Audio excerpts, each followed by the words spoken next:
Assalamualaikum warahmatullahi wabarakatuh.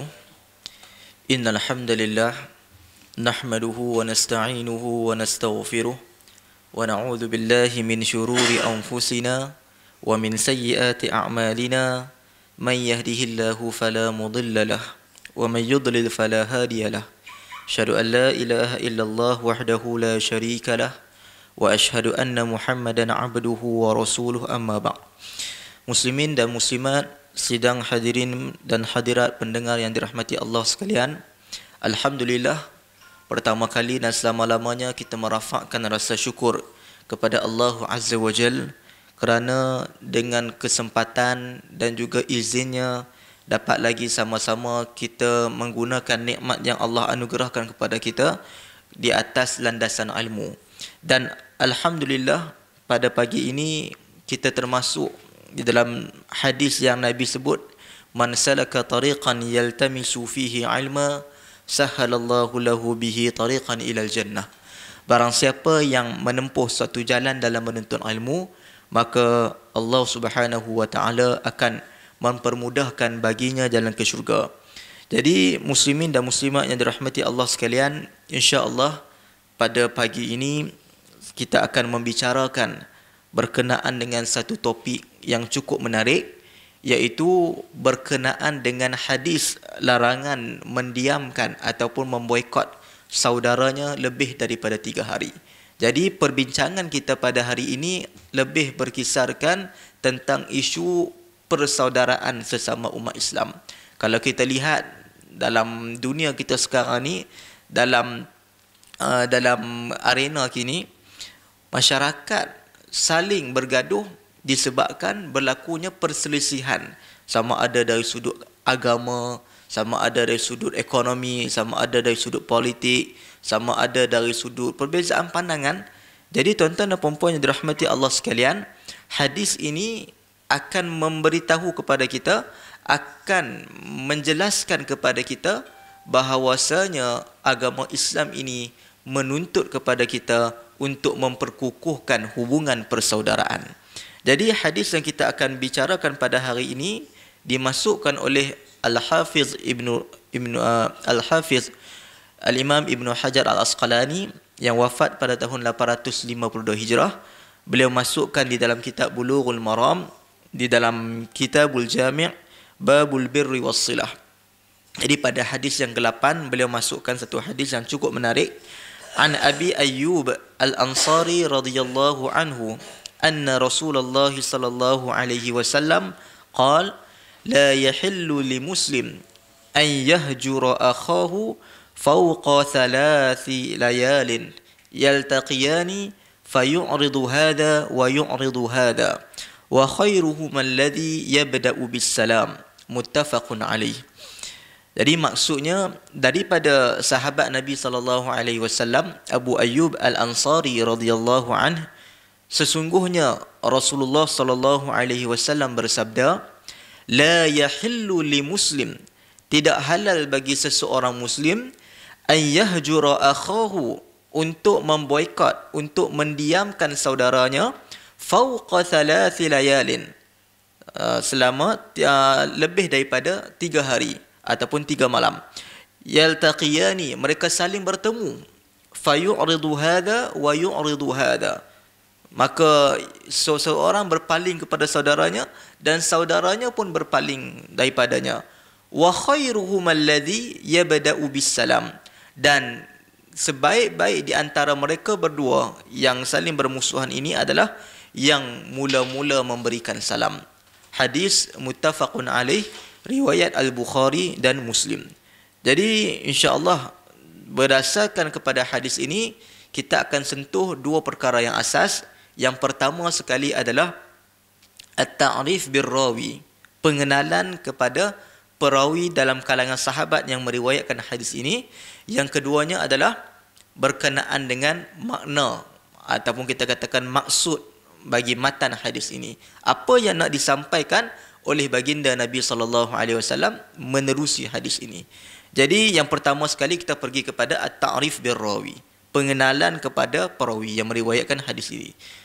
Beliau lebih disebut sebagai Abu Ayyub Al-Ansari.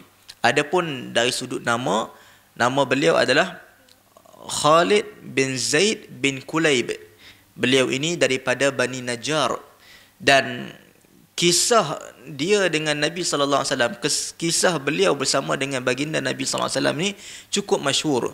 Seperti mana yang kita tahu, setelah baginda Nabi sallallahu alaihi wasallam berhijrah daripada Mekah ke Madinah, ketika mana baginda Nabi sallallahu alaihi wasallam sampai ke Madinah, pada waktu itu ramai yang sambut baginda Nabi sallallahu alaihi wasallam dan bergembira dengan kehadiran baginda Nabi sallallahu alaihi wasallam. Sebab itu kalau kita lihat, ramai dalam kalangan mereka yang cuba untuk memberikan hadiah kepada baginda Nabi sallallahu alaihi wasallam. Dan ada dalam kalangan mereka yang sanggup memberikan anak mereka untuk menjadi khadam baginda Nabi sallallahu alaihi wasallam. Antaranya adalah Ummu Sulaim. Beliau datang kepada Nabi sallallahu alaihi wasallam, beliau memberikan Anas bin Malik kepada Nabi sallallahu alaihi wasallam untuk membantu urusan baginda. Jadi sebab itulah Anas rapat dengan Nabi sallallahu alaihi wasallam, dan ramai juga dalam kalangan mereka ini yang bergembira sehingga kan mereka ini mahu baginda Nabi sallallahu alaihi wasallam tinggal bersama dengan mereka. Namun ketika mana Nabi sampai ke Madinah, ketika mana tunggangan Nabi bergerak, Nabi beritahu kepada para sahabat yang terdiri daripada golongan muhajirin dan ansar, biarkan tunggangan ini berhenti di mana yang dia nak. Jadi akhir sekali tuan-tuan dan puan-puan, tunggangan Nabi SAW berhenti di tapak pembinaan Masjid Nabawi. Kemudian ketika mana tunggangan Nabi berhenti, Nabi tak turun lagi. Kemudian unta itu bangun dan berjalan ke hadapan, kemudian patah balik ke tempat pertama tadi, iaitu tempat perkampungan Bani Najjar. Bani Najjar ni adalah keturunan di sebelah bapa saudara Nabi sallallahu alaihi wasallam, sebelah ibu. Jadi ketika mana turun di situ, kata Anas bin Malik, Nabi sallallahu alaihi wasallam bertanya kepada golongan Ansar, rumah siapa yang paling dekat di sini? Maka pada waktu itu Abu Ayyub Al-Ansari bersegera menawarkan rumahnya kepada Nabi sallallahu alaihi wasallam untuk Nabi tinggal. Jadi itu di antara pengorbanan dan jasa Abu Ayyub Al-Ansari kepada baginda Nabi sallallahu alaihi wasallam. Dan dalam riwayat menyebutkan bahawasanya Abu Ayyub Al-Ansari tinggal bersama dengan Nabi sallallahu alaihi wasallam dalam satu rumah selama 7 bulan. Sebelum siapnya Masjid Nabawi dan juga rumah bilik isteri Nabi sallallahu alaihi wasallam. Itu yang pertama. Yang keduanya, kalau kita baca sejarah semasa Nabi duduk di rumah Abu Ayyub Al-Ansari, Abu Ayyub ni cukup menjaga akhlak dia dengan Nabi sallallahu alaihi wasallam. Sehingga kan dia tak mau bunyi. Maksudnya rumah Abu Ayyub ni 2 tingkat. Jadi pada peringkat awalnya Nabi sallallahu alaihi wasallam suruh Abu Ayyub duduk atas, Nabi duduk bawah. Jadi Abu Ayyub cukup berhati-hati, tak mahu menyakiti Nabi sallallahu alaihi wasallam. Ada riwayat yang menceritakan bahawasanya pernah satu hari bumbung rumah Abu Ayyub ini bocor, jadi menitik air. Sehingga kan Abu Ayyub bimbang benda tu kena dekat Nabi sallallahu alaihi wasallam, diambilnya selimut Abu Ayyub lalu diletakkan di tempat yang menitik tersebut sehingga berhimpunlah air tersebut. Jadi ini menunjukkan bahawasanya betapa sayangnya Abu Ayyub Al-Ansari kepada baginda Nabi sallallahu alaihi wasallam. Dan Abu Ayyub Al-Ansari ini dalam kalangan sahabat yang Allah Taala panjangkan umurnya sehinggalah mencecah 80 tahun. Dan beliau ini meninggal semasa pemerintahan Muawiyah bin Abi Sufyan, dan beliau ini sempat bersama dengan Nabi sallallahu alaihi wasallam, dan beliau ini juga selalu mengikuti peperangan yang Nabi ikuti. Antaranya perang Badar, perang Uhud dan yang lain-lain lagi. Jadi ini di antara kehebatan sahabat Nabi sallallahu alaihi wasallam, Abu Ayyub Al-Ansari. Dan Abu Ayyub Al-Ansari wafat semasa dalam perjalanan untuk pergi perang. Ketika mana nak keluar berperang, nak pergi ke kota Konstantinopel ataupun disebutkan sebagai Konstantiniyah. Jadi ketika mana dalam perjalanan itu Yang waktu tu yang menjadi panglima perang ketika itu, pasukan itu adalah Yazid bin Muawiyah. Dia tengok Abu Ayyub dalam keadaan tak berapa nak sihat. Dia pun tanya, adakah apa-apa yang kau inginkan? Jadi kata Abu Ayyub Al-Ansari, sekiranya ditakdirkan aku meninggal, maka bawalah jenazah aku ni dan kebumikan dekat dengan kota Konstantinopel. Dan alhamdulillah permintaan dia tu dilunaskan oleh pasukan kaum muslimin pada ketika itu. Jadi inilah pengorbanan jasa Abu Ayyub Al-Ansari. Abu Ayyub Al-Ansari ni terdiri merupakan sahabat-sahabat yang dekat dengan Nabi dan menerima secara langsung hadis daripada baginda Nabi sallallahu alaihi wasallam. Banyaklah hadis yang diriwayatkan oleh Abu Ayyub Al-Ansari. Antaranya kalau kita relate dengan keadaan semasa, hadis puasa 6. Jadi dalam satu hadis menyebutkan man shama Ramadan thumma tabi'ahu bi sittin min Syawal kana qasiyamid dahri. Jadi hadis itu juga diriwayatkan oleh Abu Ayyub Al-Ansari. Jadi ini sedikit sebanyak pengenalan terhadap perawi yang meriwayatkan hadis ini. Yang keduanya, tuan-tuan dan puan-puan yang dirahmati dan dikasihi Allah Subhanahu wa taala sekalian, di dalam hadis ini menyebutkan la yahillu li muslim, tidak halal bagi seseorang muslim ayyahjura, untuk menghajar. Hajar ini boleh kita terjemahkan kepada boikot ataupun mendiamkan saudaranya. Akhahu fawqa thalathi layalin, lebih daripada 3 hari, lebih daripada 3 malam. Yaltaqiyani, mereka saling bertemu. Fayu'ridu hadha wa yu'ridu hadha, seseorang berpaling daripada saudaranya dan saudaranya berpaling daripada saudaranya. Wa khairuhum alladhi yabda'u bis salam, dan sebaik-baik dalam kalangan mereka ini adalah yang memulai memberikan salam sebagai satu simbolik pendamaian. Itulah yang diajarkan oleh agama Islam. Syariat Islam ini cukup indah. Sebab itu ketika mana Nabi SAW berhijrah daripada kota Mekah ke Madinah, Nabi SAW di antara perkara asas yang baginda SAW lakukan adalah mempersaudarakan di antara Muhajirin dan juga Ansar, Aus dan juga Khazraj, menunjukkan bahawasanya kekuatan umat Islam ini berada di atas keutuhan persaudaraan. Itulah kekuatan umat Islam. Dan kita lihat daripada ayat-ayat Al-Quran juga menjelaskan perkara yang sama. Ketika mana kita buka surah Al-Hujurat, dalam surah Al-Hujurat ada menyebutkan innamal mu'minuna ikhwah, sesungguhnya orang-orang mukmin itu bersaudara. Dan begitu juga tuan-tuan dan puan-puan, kalau kita pergi kepada hadis pertama di dalam kitab Bulughul Maram, dalam Kitabul Jami', ada menceritakan kepada kita tentang hak seorang muslim ke atas muslim yang lain ada 6. Yang pertama sekali memberi salam. Yang keduanya adalah bila mana diberi undangan maka penuhilah. Yang ketiganya idza stansahaka fansah lahu, bila mana diminta untuk memberikan nasihat maka berilah.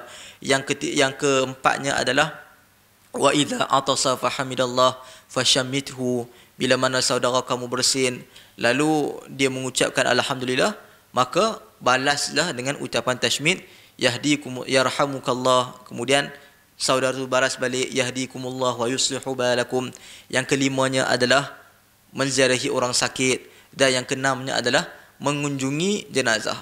Jadi itu di antara hak seseorang muslim kepada muslim yang lain, menunjukkan bahawasanya agama Islam suruh kita jaga hubungan kita sesama saudara se-Islam. Itu hakikatnya. Dan begitu juga tuan-tuan dan puan-puan, Nabi SAW menyebutkan la tadkhulul jannah hatta tu'minu, kalian tidak akan masuk ke dalam syurga. La tadkhulunal jannah hatta tu'minu, kalian tidak akan masuk ke dalam syurga sehinggalah kalian beriman. Wa la tu'minu hatta tahabbtum. Jadi disebutkan dalam hadis itu, dan kalian tidak akan dianggap beriman sehinggalah kalian ini saling mencintai. Awala adullukum ala syai'in idza fa'altumuhu tahabbtum. Dan mahukah aku tunjukkan kepada kalian satu amalan yang kalau kalian buat akan menyebabkan kalian ini saling mencintai. Kemudian Nabi sebut afsyus salam bainakum, sebarkan salam dalam kalangan kamu. Nampak tak tuan-tuan dan puan-puan? Daripada hadis ni Nabi sebut la tadkhulu al-jannah hatta tu'minu. Jadi memang kita tahu bahawasanya syurga ini perlukan kepada keimanan. Wala tu'minu hatta tahabbu. Kalian tidak dianggap sebagai beriman, tidak sempurna keimanan itu sehinggalah adanya kecintaan. Inilah yang diajarkan oleh agama Islam. Oleh sebab itu Islam melarang kepada kita untuk kita menghina kaum lain, seperti mana dalam ayat Al-Quran, wala la yaskhar qaumun min qaumin. Jadi dalam surah Al-Hujurat ayat 11 menyebutkan jangan sesebuah kaum menghina kaum yang lain. Kadang-kadang kita sama ada dari sudut bangsa. Misal kata Melayu, Cina, India. Kadang-kadang Melayu kata dekat Cina, Cina kata dekat Melayu, India kata dekat Melayu, Melayu kata dekat India. Jadi kadang-kadang berlakunya kes penghinaan ini menyebabkan orang tak hormat di antara satu sama lain hanya disebabkan bangsa dan kaum. Sedangkan Allah Ta'ala jadikan perbezaan kaum dan bangsa ini untuk saling mengenal dan bukanlah untuk saling kita berbalah, bergaduh sesama kita. Jadi Islam larang.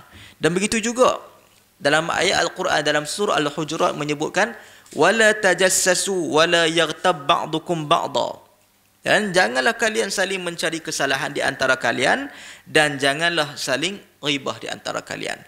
Jadi agama Islam menuntut kepada kita untuk menjaga hubungan sesama umat Islam.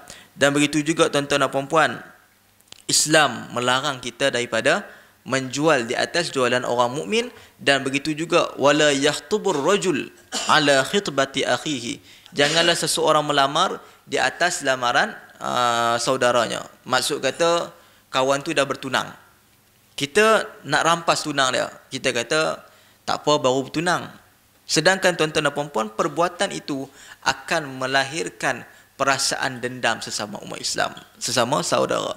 Jadi benda-benda macam ni kita elakkan. Baiklah, kita pergi kepada hadis ini secara umumnya. Yang pertama sekali, la yahillu li muslim, tidak halal bagi seseorang muslim. Jadi bila mana Nabi SAW mengungkapkan perkataan tidak halal, ia menunjukkan bahawasanya perkara itu haram. La yahillu li muslim, tidak halal bagi seseorang muslim. Maksudnya haram bagi seseorang muslim an yahjura akhahu fawqa 3 layalin, untuk dia memboikot saudaranya lebih daripada 3 hari. Jadi tuan-tuan dan puan-puan dirahmati Allah Subhanahu wa taala, boikot ini kita boleh bahagikan kepada dua. Kadang-kadang seseorang itu dia memboikot di atas faktor kepentingan peribadi ataupun perkara yang bersifat duniawi, bersifat dunia. Ada sebahagian orang yang boikot atas dasar perkara akhirat dan juga kepentingan agama. Jadi ada dua perbahasan di sini dalam kalangan ulama. Sekiranya seseorang memboikot saudaranya atas faktor peribadi, atas faktor perkara-perkara yang bersifat keduniaan, maka hanya dibenarkan 3 hari sahaja untuk tak bertegur sapa, untuk kita katakan boikot, untuk mendiamkan diri kepada saudaranya. Hanya 3 hari sahaja. Sebab apa 3 hari? Sekali kita akan bincangkan. Yang keduanya pula ulama bincang tentang seseorang yang memboikot saudaranya atas faktor agama. Yang ni walaupun lebih daripada 3 hari dibenarkan atas faktor maslahah, kemaslahatan bagi membaik pulih seseorang untuk dekat kepada Allah Subhanahu wa taala. Jadi yang pertama sekali kita pergi pada yang pertama, ada beberapa persoalan berkenaan dengan hadis ni. Kenapa Nabi SAW membenarkan kepada umatnya untuk memboikot saudaranya, untuk mendiamkan saudaranya dalam tempoh 3 hari, tak boleh lebih? Sebab apa? Kerana kata sebahagian ulama, hikmahnya adalah Allah Subhanahu wa taala mengetahui keadaan umat Islam, perasaan seseorang. Jadi bila mana seseorang terasa dengan saudara dia, bila mana berlaku pergaduhan, permusuhan di antara 2 orang, jadi ada manusia yang dia ni cepat marah dan dia cepat untuk reda. Ada sebahagian orang yang dia sukar marah dan dia juga sukar untuk memaafkan. Ada sebahagian orang yang sukar untuk marah tetapi cepat memaafkan. Jadi tabiat manusia ini, perangai manusia ini dia berbeza-beza. Disebabkan perbezaan itu, kita katakan Allah Ta'ala memberikan kelonggaran. Dan begitu juga fitrah manusia ni agak susah bila mana bergaduh tiba-tiba nak terus baik. Jadi itu benda yang agak susah. Jadi Allah Ta'ala memberikan kelonggaran hanya 3 hari sahaja. Maksud kata dalam tempoh 3 hari itu kita muhasabah, dalam tempoh 3 hari itulah kita nak cuba memperbaiki hati kita, kita cuba untuk menerimanya. Jadi itu di antara hikmah kenapa dibenarkan selama 3 hari. Dan lebih daripada 3 hari, kalau untuk kepentingan peribadi, kalau untuk kepentingan dunia, tak dibenarkan. Tak boleh. Kadang-kadang manusia ni dia bermusuhan dengan saudara dia, mungkin atas faktor kewangan, atau faktor kita katakan berebut kekasih ke, ataupun berebut harta pusaka ke dan sebagainya, bergaduh. Jadi tak boleh lebih daripada 3 hari. Kalau berlaku perkara sedemikian, maka masing-masing berada dalam keadaan berdosa. Dan kita akan bincang sekejap lagi berkaitan dengan ancaman bagi orang yang bermusuhan lebih daripada 3 hari. Itu berkaitan dengan larangan untuk kita memboikot saudara kita lebih daripada 3 hari. Dan tuan-tuan dan puan-puan, di dalam hadis ini menyebutkan wa khairuhum alladhi yabda'u bis salam. Dan sebaik-baik di antara mereka berdua ini adalah mereka yang memulai memberi salam. Jadi ulama mengambil faedah daripada hadis ini dengan menyatakan bahawasanya cara untuk menyelesaikan masalah pergaduhan di antara 2 orang ataupun lebih adalah dengan seseorang memulai memberi salam dan mereka saling menjawab salam. Menunjukkan bahawasanya telah berlaku perdamaian di situ. Jadi sebenarnya benda ni ada khilaf dalam kalangan ulama. Ada sebagian ulama kata nak menyelesaikan masalah boikot ini, yang pertama sekali pendapat jumhur. Jumhur mengatakan cukup sekadar mereka saling memberi dan membalas salam. Ya, ini pendapat Imam Malik dan juga Al-Imam Syafi'i dan jumhur ulama, majoriti ulama berkata sedemikian. Adapun pandangan lagi satu, pandangan yang kedua menyatakan bahawasanya tidak cukup sekadar memberi salam. Mereka kena berbaik seperti sedia kala. Kalau mereka ini kawan rapat sebelum mereka bergaduh, kiranya selepas daripada 3 hari itu mereka kena kembali seperti biasa. Jadi wallahu alam, sebagian ulama menyatakan pandangan yang kedua ni agak sukar untuk dipraktikkan kerana manusia ni kadang-kadang dia ibarat seperti gelas. Seperti gelas ni. Bila mana jatuh ke bawah, pecah, jadi dia retak, dia pecah. Jadi sukar untuk kita nak baiki kembali kepada asalnya. Maka begitulah jiwa manusia. Kadang-kadang berlaku terasa dalam hati, menyebabkan dia nak balik seperti asal agak susah.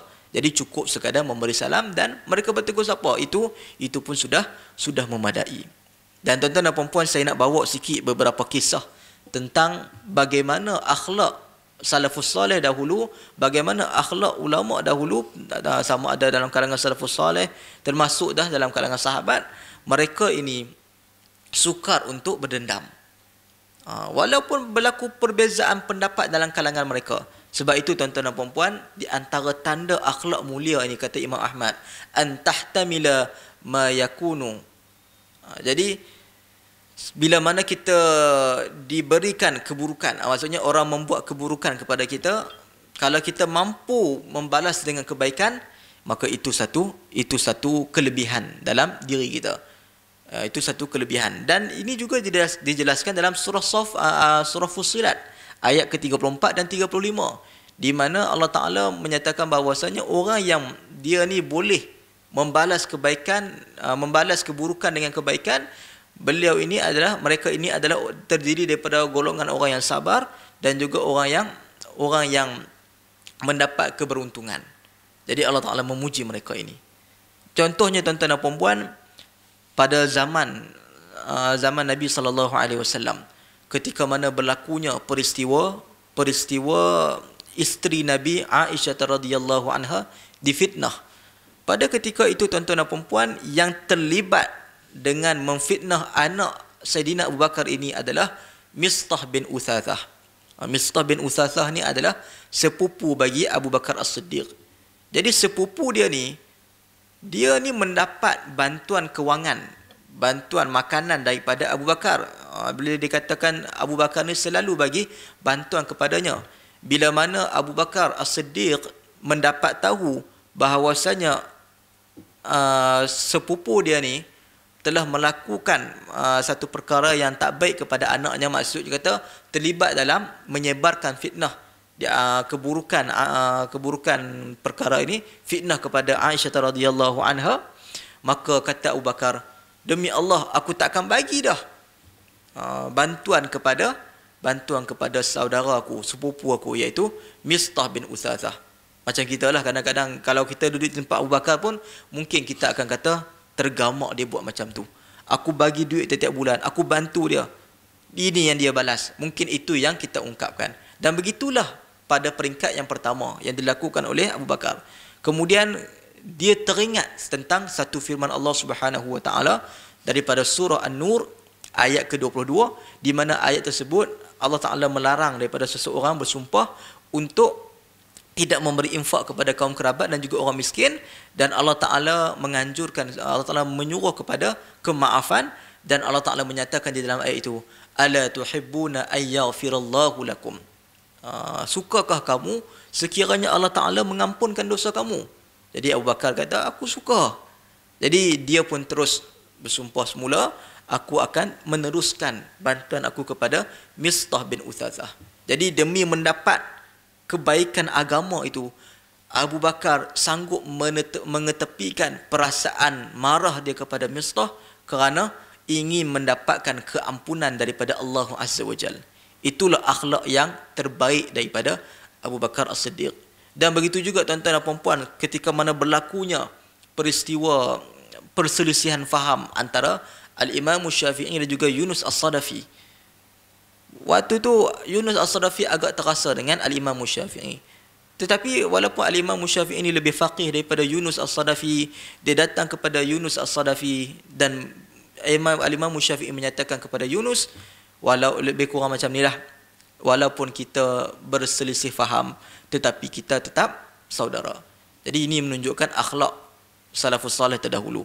Dan begitu juga tuan-tuan dan puan-puan, kisah Nabi Yusuf alaihi salam, ketika mana dia dibuang oleh saudaranya, ketika mana dia dianiaya oleh saudaranya, sehingga menyebabkan Nabi Yusuf dan Nabi Yaqub ini berpisah selama 80 tahun. Dalam riwayat menyebutkan 80 tahun. Di antara penyebabnya adalah, angkaranya adalah saudara Nabi Yusuf. Ketika mana adik-beradik Nabi Yusuf bertemu dengan Nabi Yusuf, minta maaf. Jadi beliau maafkan. Beliau tak ada maksudnya nak ungkit kisah lalu, tak ada nak kata tergamak apa buat macam tu. Beliau bercakap seolah-olah beliau dah lupakan semua itu. Jadi ini di antara akhlak orang yang beriman, orang yang berakhlak mulia. Dan begitu juga tuan-tuan dan puan-puan, kalau kita lihat dalam kalangan cerita-cerita ulama dulu memang banyaklah. Seperti mana Al-Imam Ibn Taymiyah rahimahullah, ketika mana orang mengkafirkan dia, ketika mana orang kata macam-macam dekat dia, orang boikot dia, orang tunggu peluang nak bantai dia orang akan bantai dia, tetapi bila mana dia ada peluang untuk bantai orang lain, dia tak buat. Jadi ada satu kisah lah, ketika pada zamannya ada pertelingkahan antara dia dengan seorang ulama ni. Ketika mana kematian musuh Ibn Taymiyah ni, Al-Imam Ibn Al-Qayyim datang nak bawa khabar tu kepada Ibn Taymiyah. Pada waktu itu Imam Ibn Al-Qayyim mungkin dalam keadaan gembira lah disebabkan kematian musuh Ibn Taymiyah itu. Tetapi akhlak Ibn Taymiyah, dia sedikit pun tidak menunjukkan dia ni rasa gembira di atas kematian orang yang selalu memusuhi dia. Inilah akhlak orang yang beriman dan juga orang yang berakhlak mulia. Dan kemudiannya tuan-tuan dan puan-puan dirahmati Allah Subhanahu wa taala, disebutkan di dalam hadis ini, wa khairuhum alladhi yabda'u bisalam. Dan sebaik-baik di antara mereka berdua ini adalah yang memulai memberi salam. Jadi dalam agama ini, dalam hadis ini, Nabi tak sebut yang terbaiknya adalah orang yang salah minta maaf kepada orang yang tak bersalah. Kadang-kadang berlakunya ego dalam kalangan masyarakat ni, misal kata berlaku pergaduhan antara majikan dan juga anak buah. Majikan mungkin akan kata, awak pula aku nak minta maaf dekat dia, dia anak buah aku, dia kena minta maaf dekat aku. Ataupun kadang-kadang pak menakan dengan anak menakan. Pak menakan kata apa? Aku pak menakan, level aku tinggi, takkan aku nak minta maaf dengan anak menakan. Begitu juga berlakunya pergaduhan antara anak dan ayah. Begitu juga berlakunya pergaduhan antara orang yang tua dengan orang yang muda. Jadi mungkin orang yang tua akan kata, aku lebih makan garam daripada dia berbanding dengan dia ni. Jadi dia kena minta maaf dekat aku. Tetapi dalam agama, dia tak kira siapa makan garam dulu. Dia tak kira siapa yang pangkat lebih tinggi. Yang Islam titik beratkan adalah yang sebaik-baik di antara mereka ini adalah yang cuba untuk mendamaikan. Itulah mereka memulai memberi salam. Jadi itulah yang terbaik. Itu berkaitan dengan perkara bersifat duniawi. Adapun sekiranya seseorang itu memboikot saudaranya atas kepentingan agama, ataupun kita katakan dari sudut akhirat. Contohnya, sahabat kita ni, dia berniaga waktu Jumaat. Ketika mana azan Jumaat, ketika mana orang mendengar khutbah, orang solat Jumaat, dia duk sibuk berniaga. Jadi, boleh tak kita nak boikot dia ni? Dan boikot kita ni bukan kerana dendam dengan dia. Boikot kita ni kerana nak menarik dia semula supaya dekat dengan Allah Subhanahu Wa Taala. Jawapannya adalah dibolehkan. Ini berdasarkan apa yang disebutkan oleh Ibn Abdul Bar. Beliau menyatakan bahawasanya ajma'u ala annahu yajuzul hajru fawqa thalathin liman kanat mukalamatuhu tajlibu naqsan ala al-mukhatab lahu fi dinihi aw mudarratan tahsulu alaihi fi nafsihi aw dunyahu farubba hajrin jamil khairun min mukhalatatin mu'dhiyah. Jadi berdasarkan apa yang disebutkan Ibn Abdul Bar ini, sekiranya ada kepentingan agama maka dibenarkan. Jadi apa dalilnya tuan-tuan dan puan-puan dibolehkan perkara sedemikian? Dalilnya adalah perkara ini juga pernah dilakukan oleh Nabi SAW ketika mana ada dalam kalangan sahabat yang tak keluar untuk pergi perang Tabuk. Siapakah mereka itu? 3 orang. Yang pertama sekali Ka'ab bin Malik, yang keduanya adalah Hilal bin Umayyah, yang ketiganya adalah Murarah bin Rabi'. Ketiga-tiga mereka ini tidak keluar perang Tabuk. Adapun Ka'ab bin Malik ini, beliau bukan tak mau keluar perang, tetapi disebabkan berlakunya sikap menangguh, berlengah-lengah, maka dia ketinggalan untuk menyertai peperangan tersebut. Sehingga kan bila sampai di Tabuk, Nabi tanya, mana Ka'ab bin Malik? Ada sebahagian menjawab, dia dah selesai duduk di rumah, sebab tu tak ikut perang. Tapi Muaz bin Jabal kata apa? Aku tak kenal Ka'ab bin Malik ni, melainkan dia ni orang yang baik, orang yang beriman. Maka Nabi pun tak kata apa. Kemudian bila balik ke Madinah, ramailah pakat berjumpa dengan Nabi SAW. Ada yang dalam kalangan orang munafik yang tak turun perang, dan mereka mencipta pelbagai alasan. Nabi terima. Sehinggalah bila sampainya kepada Ka'ab bin Malik, Ka'ab bin Malik bagi tahu, aku tak ada alasan apa. Kerana apa? Kerana dia tahu kalau dia menipu pun kepada Nabi SAW, akan turun wahyu menceritakan keadaan sebenar. Jadi Ka'ab bin Malik radhiyallahu anhu, dia bagi tahu, aku tak ada alasan apa, tak ada alasan yang munasabah yang menyebabkan aku tak keluar perang. Maka Nabi SAW suruh dia bangun, dan kita tunggu apa arahan Allah Subhanahu Wa Taala. Dan akhirnya Nabi menyeru kepada kaum Madinah pada ketika itu, umat Islam pada ketika itu, untuk memboikot 3 orang ni selama 50 hari. Bayangkan tuan-tuan dan puan-puan, diboikot, pergi ke pasar orang tak bercakap, jumpa kawan-kawan tak bercakap. Boleh jadi kita katakan tekanan perasaan. Jadi tuan-tuan dan puan-puan, inilah yang berlaku kepada Ka'ab bin Malik. Dan tujuannya kalau kita lihat, untuk menginsafi diri mereka, untuk mereka bermuhasabah diri. Dan ketika mana sampai dalam beberapa tempoh, diminta pula supaya mereka ini diasingkan daripada isteri mereka. Sehinggalah kita katakan sampai tahap 50 hari, kemudian barulah wahyu turun untuk menerima taubat mereka, dan mereka bergembira dengan tempoh boikot yang telah telah dilucutkan ke atas mereka. Bayangkan tuan-tuan dan puan-puan.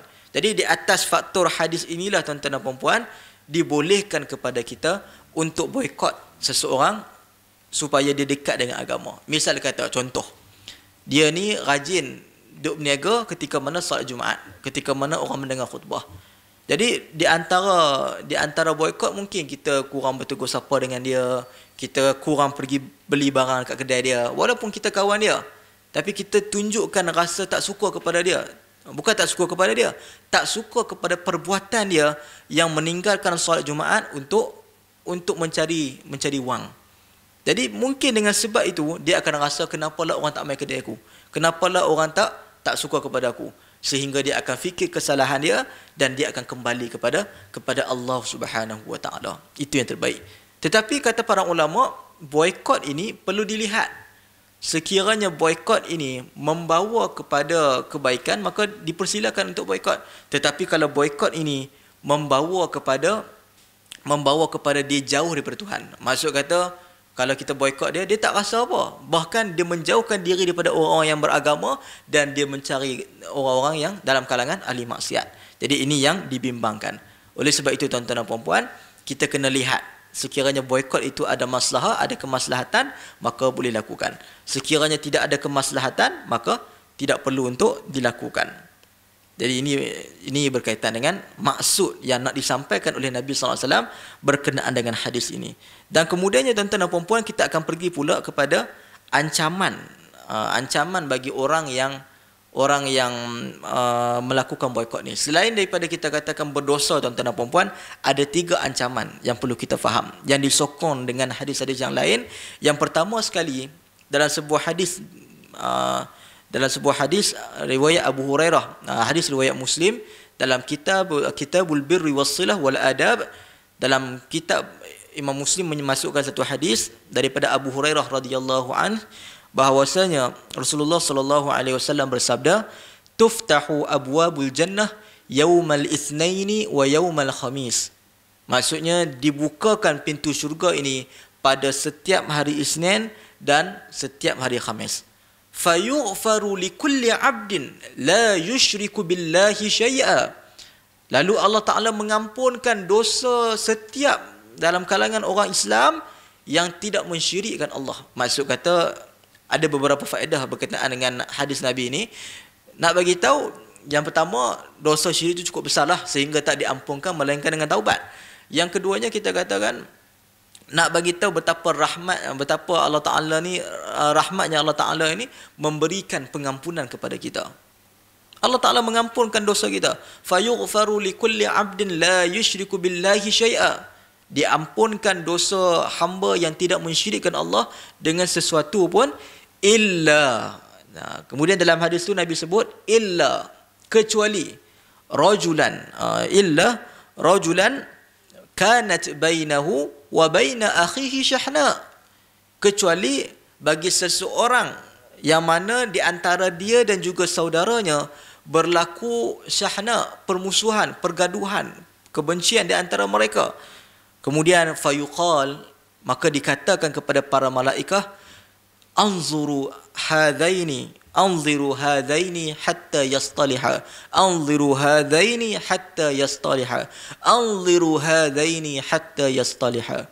Tangguhlah, kita katakan tangguhlah pengampunan dosa sehingga mereka berdamai.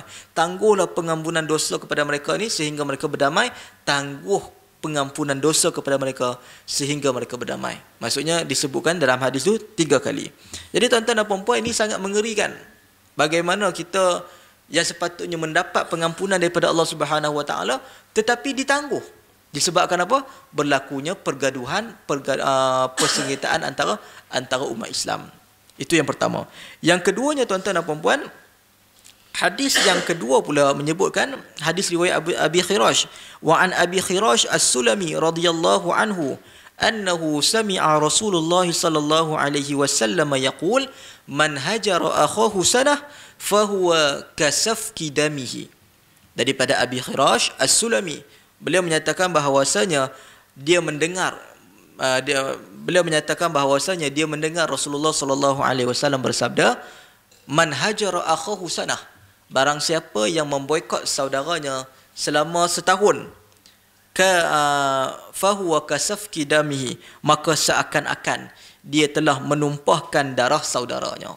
Hadis riwayat Ahmad dan Abu Dawud. Bayangkan tuan-tuan dan puan-puan, disebutkan dalam hadis ini diumpamakan seolah-olah telah menumpahkan darah saudaranya. Jadi nak bagi tahu bahawasanya perkara ni agak berat. Perkara ni amat berat. Dan inilah ancaman yang berat daripada Nabi SAW, kerana kita tahu bahawasanya dosa ini adalah kerana kita tahu bahawasanya membunuh ini termasuk dalam dosa besar. Jadi menunjukkan bahawasanya kita bergaduh lebih daripada 3 hari, lebih daripada setahun, diumpamakan oleh Nabi SAW seperti membunuh, menumpahkan darah saudara, menunjukkan bahawasanya ia termasuk dalam dosa besar. Dan begitu juga tuan-tuan dan puan-puan pada hadis yang ketiga. Ancaman yang ketiga dalam sebuah hadis Ibnu Abbas, riwayat Ibnu Abbas, wa an Ibnu Abbas radhiyallahu anhuma qala Rasulullah sallallahu alaihi wasallam, thalathatun la turfa'u lahum salatuhum fawqa ru'usihim shibran, rajulun amma qauman wa hum lahu karihun, wa imra'atun batat wa zawjuha 'alayha sakhit, wa akhawani mutasariman. Jadi hadis ini menyebutkan daripada Abdullah bin Abbas radhiyallahu anhuma, ia berkata Rasulullah sallallahu alaihi wasallam bersabda, ada 3 golongan. Ada 3 golongan yang mana solat mereka tidak akan terangkat di atas kepala mereka walaupun hanya sedingkal. Sebagian ulama menafsirkan solatnya tak diterima oleh Allah Subhanahu wa taala. Apa dia? Golongan yang pertama adalah golongan yang menjadi imam, pemimpin pada suatu kaum padahal kaumnya itu benci kepadanya. Maksudnya tak suka untuk dia menjadi imam. Yang keduanya adalah seorang wanita yang dia tidur sementara suaminya marah terhadap dia. Jadi marah yang bukan marah saja-sajalah. Kita katakan marah, mungkin kita katakan atas sebab syar'i. Mungkin kita katakan suami marah kepada isteri dia kerana suami dah pesan banyak kali suruh tutup aurat, tapi tak mau tutup aurat juga, menyebabkan suami marah. Dan lalu isteri tak pedulikan hal sedemikian, dia tidur sehingga menyebabkan suami marah. Jadi ini pun termasuk dalam golongan yang Allah Ta'ala tak terima solatnya berdasarkan tafsiran ulama. Yang ketiganya adalah 2 orang saudara yang saling bermusuhan. Maksudnya saling menghajarlah. Jadi hadis riwayat Ibnu Majah dan dihasankan oleh Syekh Al-Albani dalam Mishkatul Masabih. Jadi tuan-tuan dan puan-puan, kalau kita baca berkenaan dengan ancaman ini cukup berat. Yang pertama sekali kita katakan ditangguhkan pengampunan dosa sehingga berdamai. Itu yang pertama. Yang keduanya, diumpamakan orang yang memboikot saudaranya ni selama setahun diibaratkan seperti mana orang yang membunuh saudaranya, menumpahkan darah. Itu yang kedua. Dan yang ketiganya adalah dianggap sebagai solatnya itu tidak terangkat lebih daripada kepala mereka. Ditafsirkan ulama tak diterima solatnya.